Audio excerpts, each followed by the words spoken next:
PHP में जो strings होती हैं वो एक सीक्वेंस ऑफ करैक्टर्स जो है वो एक स्ट्रिंग को फॉर्म करता है। इसमें डिफरेंट जो हैं वो करैक्टर जितने भी प्रिंटेबल करैक्टर्स हैं वो इसके अंदर आ सकते हैं और इन सारे सीक्वेंस को एक स्ट्रिंग कहते हैं। पीएचपी में स्ट्रिंग्स बहुत ज़्यादा वाइडली यूज़ होती हैं। जैसे हमने कुछ डिस्प्ले करवाना है, कुछ वेब पेज पर लिखवाना है, इसके अलावा कुछ क्यूरीज़ की आउटपुट, वो तकरीबन सारी जो है स्ट्रिंग्स की फॉर्म में ही जो है वो यूटिलाइज होती है या इस्तेमाल की जाती है। इसके अलावा मुख्तलिफ स्ट्रिंग के फंक्शन को यूज़ करते हुए डिफरेंट क्यूरीज़ बना ली जाती हैं, डिफरेंट जो है टैग बना लिए जाते हैं, HTML आउटपुट हम बना सकते हैं और उसे हम जो है वो डिस्प्ले करवा सकते हैं, जिसमें स्ट्रिंग कंकैटिनेशन है, सब स्ट्रिंग उसमें से लेना और इस तरह के दूसरी जो हैं वो फंक्शंस हैं। अब हम PHP के स्ट्रिंग जो फंक्शंस हैं उनको देखते हैं। सबसे पहले जो हम फंक्शन को देख रहे हैं वो है strlen स्ट्रिंग लेंथ। ये बेसिकली जो है वो एक स्ट्रिंग की लेंथ रिटर्न करता है। जैसे कि इस वक्त हमारे पास एग्जांपल में हेलो वर्ल्ड जो है वो एक स्ट्रिंग है और इसके टोटल 11 जो करैक्टर हैं और एक 12th इसमें करैक्टर जो अपॉस्ट्रोफी है वो है। तो जब हम इको करवाएंगे strlen हेलो वर्ल्ड अपॉस्ट्रोफी तो इसका जो आउटपुट है हमारे पास 12 आ जाएगा।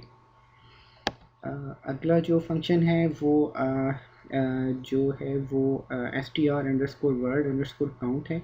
ये एक स्ट्रिंग में नंबर ऑफ़ वर्ड्स जो है उनको काउंट करता है। स्ट्रिंग में वर्ड्स जो हैं वो स्पेस से जो हैं वो डिफरेंट वर्ड्स के दरमियान जो स्पेस आती है तो ये उस स्पेस की बिना पर जो है वो वर्ड्स को काउंट करता है। इस एग्जांपल में हमारे पास हेलो वर्ल्ड, हेलो एक वर्ड होगा और वर्ल्ड और अपॉस्ट्रोफी जो है वो मिलकर एक दूसरा वर्ड बनाएंगे, तो इस फंक्शन की आउटपुट जो 2 होगी। इसके अलावा हमारे पास strrev फंक्शन है। ये किसी भी स्ट्रिंग का रिवर्स जो है वो प्रिंट कर देता है। जैसे कि आप एग्जांपल में देख रहे हैं कि हमारी आउटपुट जो आएगी वो हेलो वर्ल्ड का रिवर्स जो करैक्टर सीक्वेंस है वो आ जाएगा।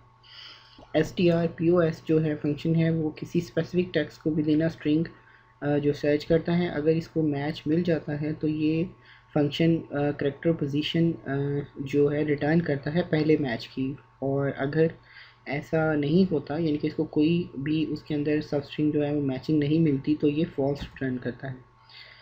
इस एग्जांपल में देखें कि हम इसको जो है strpos इसके 2 पैरामीटर्स हैं, पहले वो स्ट्रिंग है और दूसरा फिर वो सब स्ट्रिंग है जो हम इस मेन स्ट्रिंग में फाइंड करना चाहते हैं।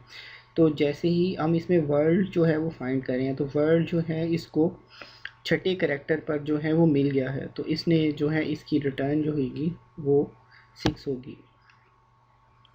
इसी तरह PHP में str_replace फंक्शन जो है वो किसी भी स्ट्रिंग में करैक्टर्स को रिप्लेस करने के लिए इस्तेमाल किया जाता है। इसकी एग्जांपल देखें कि हमारे पास हेलो वर्ल्ड है और उसमें हम जो वर्ल्ड को डॉली के साथ रिप्लेस करना चाहते हैं। इसके 3 पैरामीटर में सबसे पहले वो वाला स्ट्रिंग सब स्ट्रिंग पास की जाती है जिसे हम रिप्लेस करना चाहते हैं।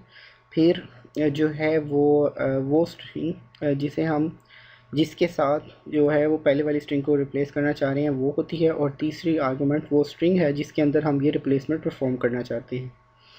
तो इस फंक्शन की हमारे पास आउटपुट जो है वो हेलो डॉली आ जाएगी। इसके अलावा भी PHP में स्ट्रिंग से बेशुमार फंक्शंस हैं जिनको आप इस लिंक पर विज़िट करने के बाद उनको देख सकते हैं और अपने प्रोग्राम की ज़रूरत के मुताबिक अपनी वेबसाइट की अपना वेब पेज जो बना रहे हैं उसकी ज़रूरत के मुताबिक जो है वो PHP के वो जो स्ट्रिंग हैं फंक्शंस हैं वो यहाँ से देख सकते हैं।